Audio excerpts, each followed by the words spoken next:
Okay, this is Liberty Mark 222. We made it back. We made it to Colorado. Just went through Burlington. Stopped there at a gas station, got some coffee, and lady was telling us about the prison there in Burlington. So, what time? It's 11 o'clock, 11:09 p.m. It's sprinkling here. The road, it was concrete, is a grooved concrete. Now I'm back on the asphalt. So, okay, what I wanted to talk about right now is business, and wealth, and what creates jobs, what creates wealth, how should economies work, and what should governments try and do. Now, I consider myself basically a libertarian, but what my views are, hopefully they reflect what's in the Bible. Okay, so I'm a Christian libertarian, I guess, and I think what that is I think that's what God is. I think He's a libertarian. God is not an authoritarian. He doesn't force us to do right, to do wrong. He's a Lord of all. He's a King of all the universe. So He knows what's going to happen, and He can guide things, and He can do whatever He wants done. But He also gives man free will, and that free will is reflected in not only how man can do such good and such sacrifice and love and compassion for people. It also reflects just pure depravity. Like somebody like Jeffrey Dahmer's sodomizing, kidnapping young colored, or what do you call it, minority men, blacks, I guess, sodomizing them, drugging them up.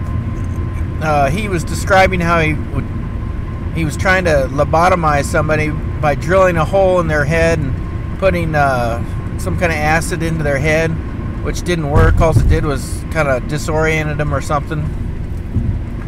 And so then he ends up, killing them and eating them, sticking their bodies in vats of acid. Or you got somebody like Adolf Hitler. Or maybe I was thinking more like Ivan the Terrible. That guy was, if you ever study Russian history, he was so cruel. He hated his son. He thought his son was weak. Well, I mean, how could anybody stand up to a tyrant like him? I mean, anybody says anything, he's going to kill him. He ends up bashing his son's head in with a stick and killing him. So, and he did a whole bunch of other horrible things. I mean, any kind of tyrant, if they have that kind of power, what they'll do is if somebody disagrees with them, they'll just, they could torture them or kill them or whatever.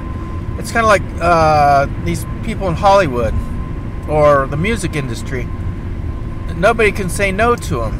Like Michael Jackson, he was getting shot up with all these drugs, or Elvis Presley, and anybody that says anything they don't like, they're going to fire them.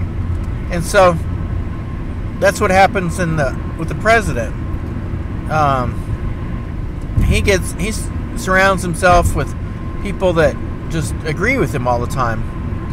And so it was funny during the debates when Mitt Romney was challenging Barack Obama.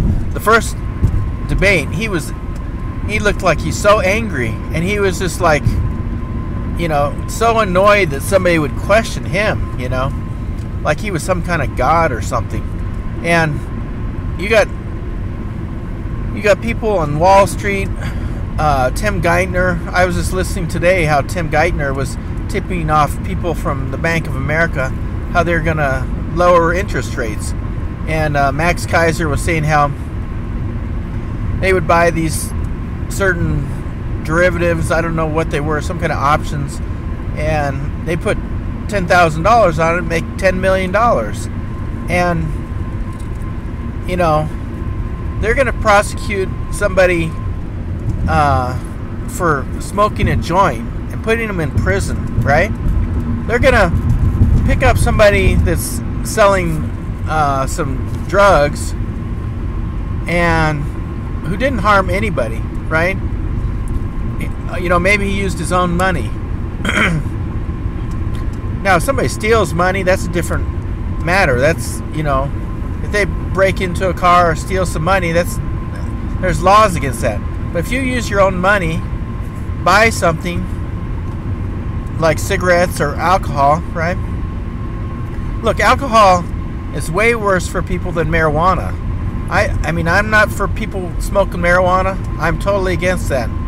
But how many people have got killed with being stoned? Now, look how many people get killed or hurt every year from drunk driving.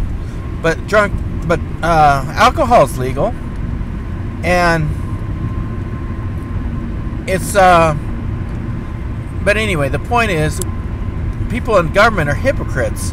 You got all these drugs and stuff being sold in the United States. You're jailing people for selling it, for smoking it, or whatever. And who's controlling the whole drug industry? It's the government.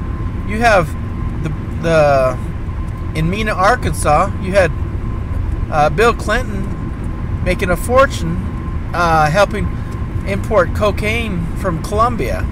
We had the Bushes. They were getting all sorts of money for trafficking drugs. Why did we invade Afghanistan? They're protecting the drugs over there in Afghanistan, all the opium, all the they're protecting the poppy fields against the Taliban, right?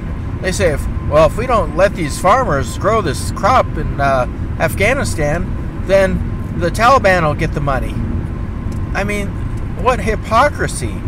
We're helping transport this stuff from Afghanistan, selling it on the streets, right? Prosecuting people for that.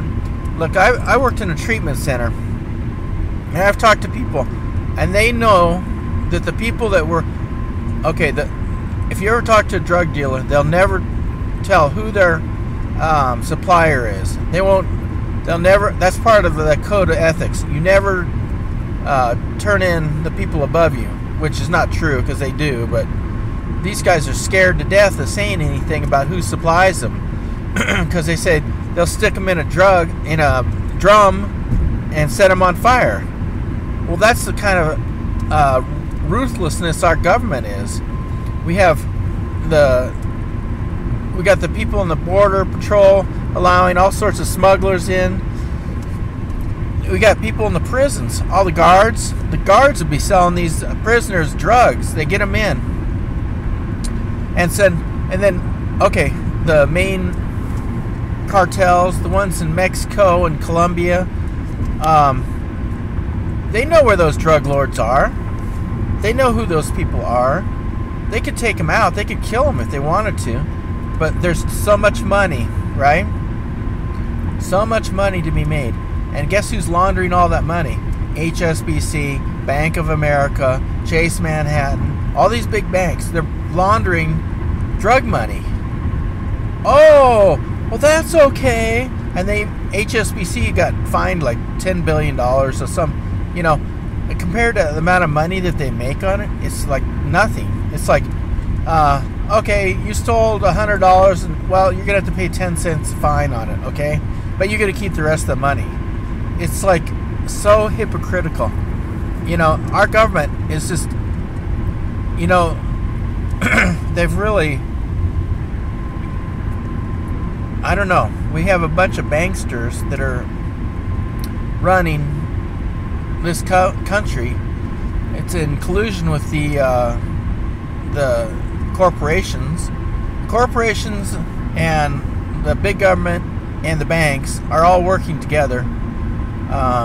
you got the government counterfeiting money like crazy. In our Constitution, it says exactly what a dollar is. It's so many grains of silver or gold. What happened to that in the Constitution? Nothing. It never got changed. They're just borrowing in it, printing just trillions and trillions of dollars. But that's okay, you know. And then they take that money, they buy treasury notes, and the interest rate is like 0. And so they the banks buy it from the Fed, and they're getting 2%. So we're paying 2% interest on our own money, right? And it's being counterfeited also. It's like we're bankrupting ourselves so fast. It's so sad. It's so sad to see all this country being sold out, and now they want to take all of our guns away from us. Oh, semi-automatic guns. They're assault weapons. Really? That's an assault weapon? I thought like the M16 was, you know, where it can go fully automatic. I thought like, you know, like the Army's got like tanks and Black Hawk helicopters and everything else. What in the world? How is that a threat to the government compared a little semi-automatic, you know, pump shotgun? Please give me a break. You know, it can't be. Those guns are not a threat to our government. The only threat it is to a tyrannical government that tries to throw everybody in jail, and people start resisting it. And then, what, they don't want us to defend ourselves against these criminals? Everywhere that they take guns away from people, the criminals go crazy. I lived in New York City in the 80s when crack was going on. I lived in the roughest part of New York, in the South Bronx. And they had about 5 or 6 murders there a day. Every day. I mean, it sounded like the Wild West. You see blood on the streets, everything. Okay, at that time, it was New York was one of the, well, still is. It was like illegal to have any guns. Well, where did all these guns come from? And they were saying, oh, well, they come from Virginia and blah, blah, blah. You know what? If people in New York City had handguns and could protect themselves, there wouldn't, you know, all these drug dealers, they would definitely think twice about shooting people like that. They wouldn't be kicking in doors and, you know, shooting people from their cars and all this. There's like 1,800 murders, almost 2,000 murders a year in New York at that time. So, anyway, back to the ideal government. Ideal government, to me, is one that's it's encouraging a couple things. It's encouraging competition. So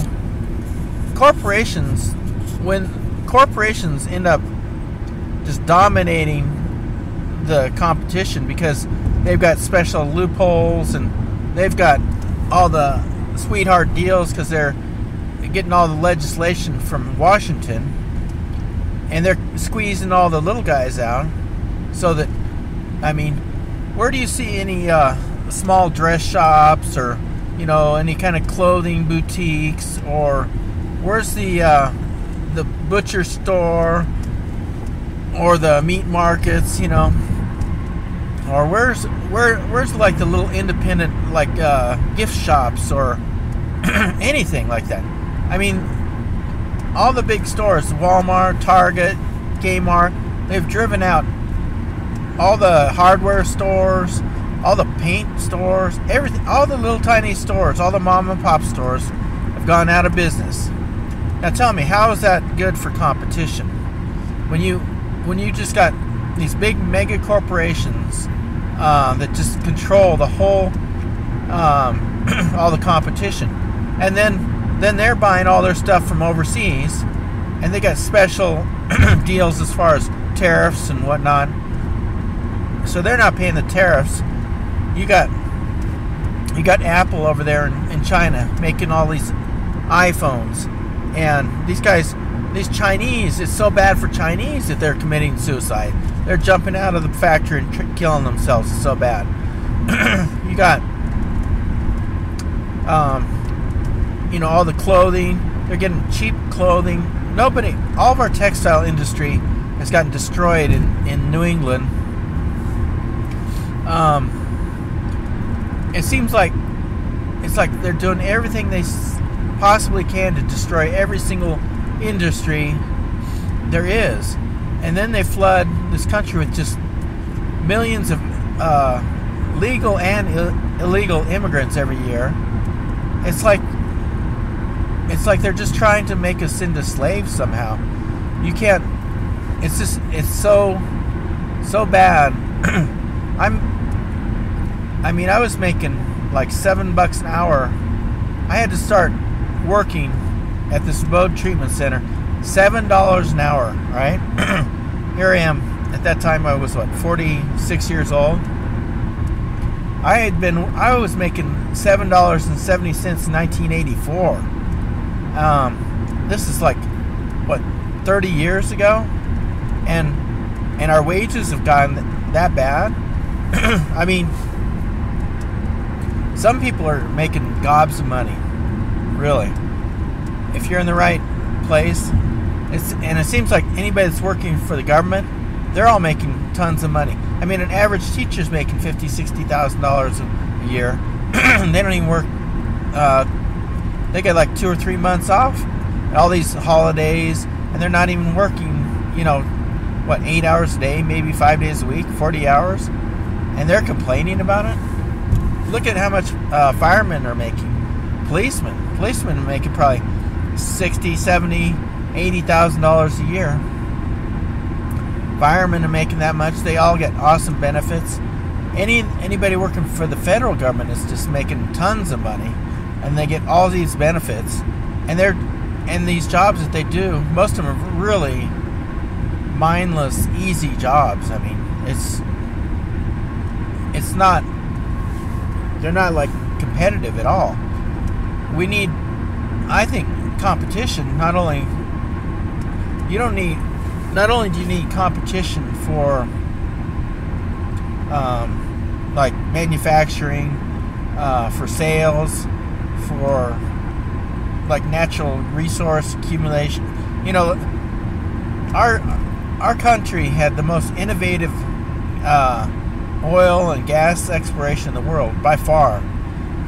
We were the first ones that drilled for oil in Pennsylvania, in Titusville, and yet, and then all we have out there in the Green River Basin in the Jonah Field, they helped perfect this fracking with this tight sands and the gas. They started just getting lots and lots of gas, and then they were working on this coal bed methane. I mean, in a lot of ways, our country is still very innovative, but even drilling offshore, that is, I wonder who thought of that. They got these platforms that boats that are drilling out there, just way out there in the Gulf, and so that's opened up all sorts of drilling all around the world, which has caused the price of oil to, not skyrocket. It's gone up quite a bit. What is it, $90 a barrel, something like that? But it's amazing that we can have this much oil. It's such a wonderful resource to use, and then all the electricity, and we helped develop all the computers, and there's so many really amazing technologies that have come up, but it seems like it's just getting squashed. It seems like everything we develop, it's like it's exported overseas. All the electronics, all the computers. I mean, everything's made in Japan or China or Indonesia or Vietnam. Where are the jobs here? And now we got all this GMO foods, genetically modified. Monsanto They're putting all this stuff in our food. They're dumping fluoride in our water. They're spraying stuff in the air. These chemtrails and stuff. It seems like they just are trying to kill us. And you know, I think in the United States, if we have an even playing field as far as competition, we're going to win every time. You know, because when you got innovation, if you don't keep innovating, you're not going to stay ahead. You're not going to win. But I mean, we don't make any chemicals in this country anymore. We don't make hardly any steel or like the copper, and we're not hardly mining anything anymore. I mean, I think we used to have a big old copper mine in Utah. I haven't heard of that in years. We started mining molybdenum. We had a big deposit in Colorado, and they shut that down. That AMAX. Rare earths, we started mining all those. Now China's the ones that has all the rare earths. The only state that does much mining is Nevada. They mine quite a bit of gold, and then Idaho, they mine some gold and some silver. Like there's a big mining town in Montana, Butte, Montana. That was a big old copper mine for a long time. And then, of course, California was huge. That Comstock lode, a big old silver mine. We had a bunch of silver in Arizona, New Mexico, and South Dakota, Black Hills, all that gold up there. But they don't want any mining in this country, that's for sure. It seems like it's all just been shut down. Even the independent oil and gas companies have just been put out of business. Most of the oil, you know, we get all this oil from Saudi Arabia, from Venezuela, from, you know, Iran, from Iraq. All these countries that we did most of the exploration. I think Exxon did most of the drilling in Saudi Arabia. And I remember reading a thing, there's only like 1,200 wells in the whole country of Saudi Arabia. And they just have these mega fields, just huge, you know. They don't even have to, you know, you drill there and there's so much pressure, the oil just comes up to the surface and it's just light, sweet, crude. There's hardly any sulfur in it. And it's, I think it's like a 41 API number, really high API number. You get some really thick tarry stuff, like in Utah. They got this field out there, and it's got a lot of paraffin in it. It's this wax, and you gotta pump down all the steam and everything to get the oil out. So it's just kind of shocking to me, though, even with $90 a barrel, that we don't have more drilling in this country. You know, we were drilling when there was like I was working for a little oil company, and the price of oil was like $20 a barrel, and it went down to like $8 a barrel. That was back in I think 99, something like that. It just got crushed, and so it climbed up to about $20 a barrel. Well, people are still drilling back then, and so I can't imagine at $90 a barrel that there isn't some that people can't make money drilling for oil there. But I think that they've made the regulations as far as, you know, borrowing, and see, like in the 70s they had a thing. This Marvin Davis, he had a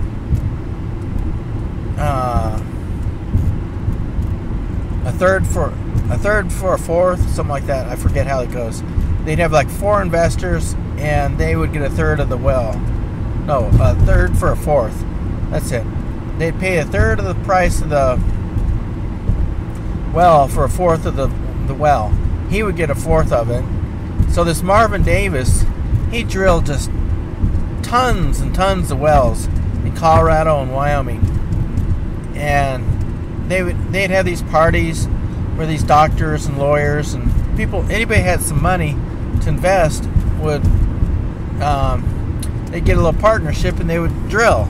They had and Philip Anschutz, he drilled a whole bunch of stuff.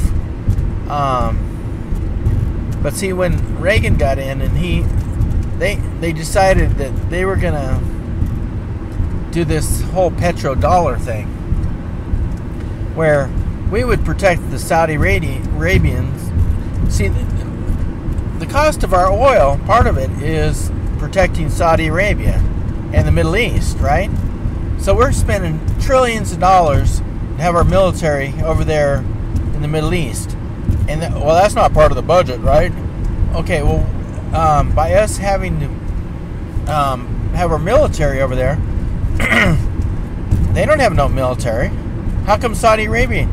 What, they got a few jet pilots or something? That's not going to protect them against Iran. If Iran wanted to, they could just march right into Saudi Arabia.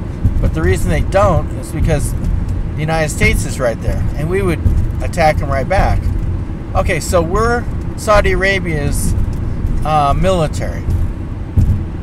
So, you know, how that works is they said that, okay, the way that, you know, if you supply us the oil, you know, you pay in, we do the exchange in dollars. Now, this whole dollar thing, it's, they've done most of the trade in the whole world in dollars. So all the countries that do exchange between each other, we're doing it in dollars. And so we had trillions of dollars outside of the United States, and we would see, we were keeping the price down of oil. Well, what am I trying to say? Okay, so we would force people to use the dollar, and if they didn't, like Gaddafi, he was trying to get off the gold, or he was trying to get off the dollar and get into like a gold dollar.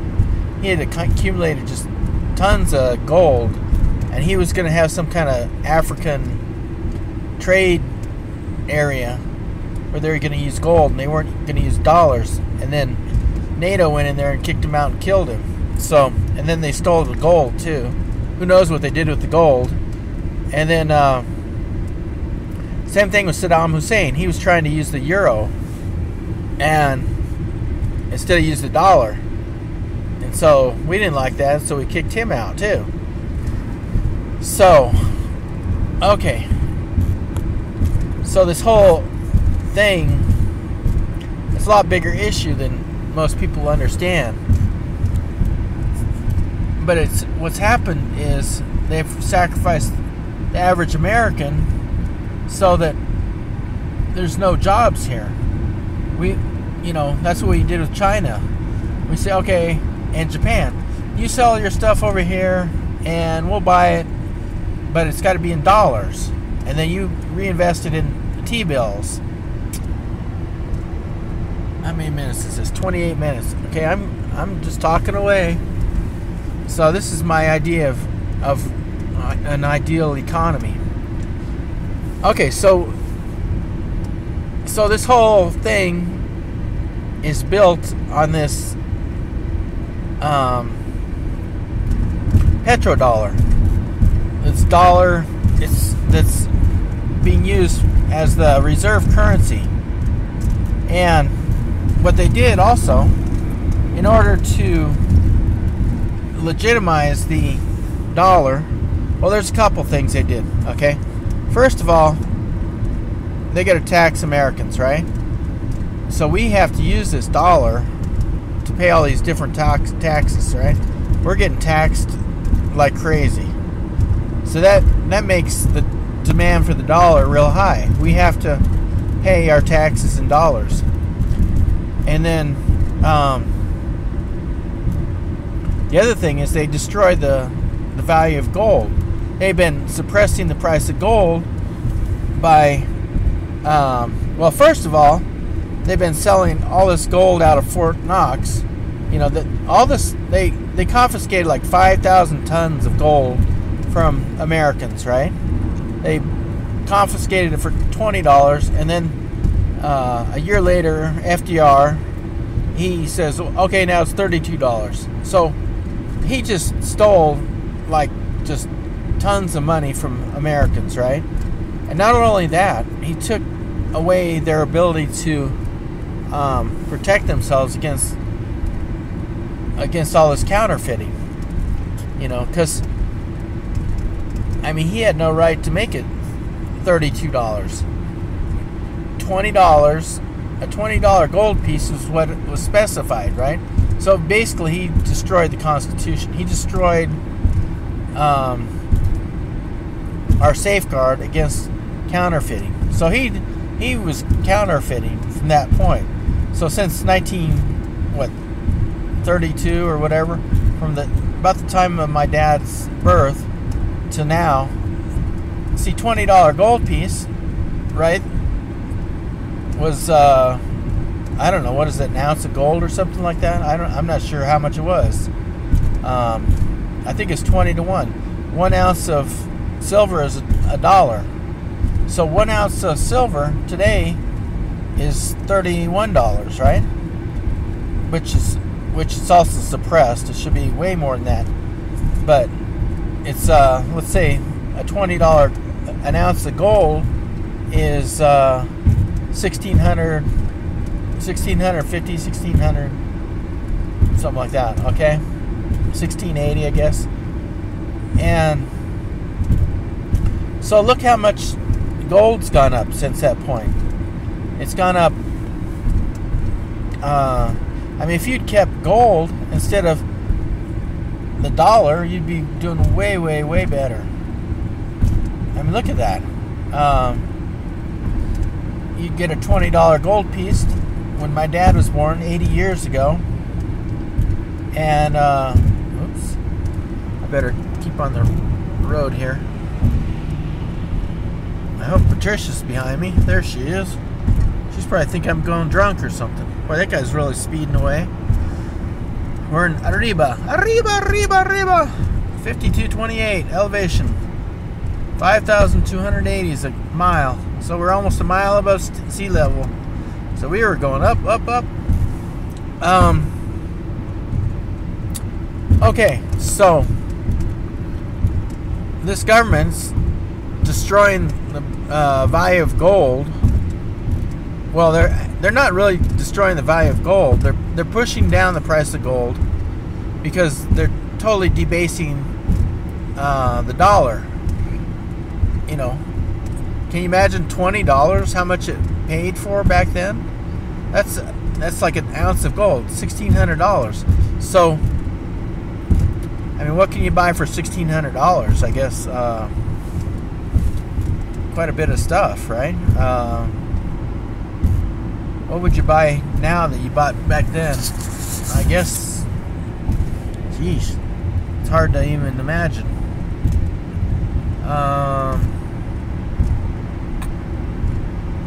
Oh, it cost $1,600. Whoa, there's the lights.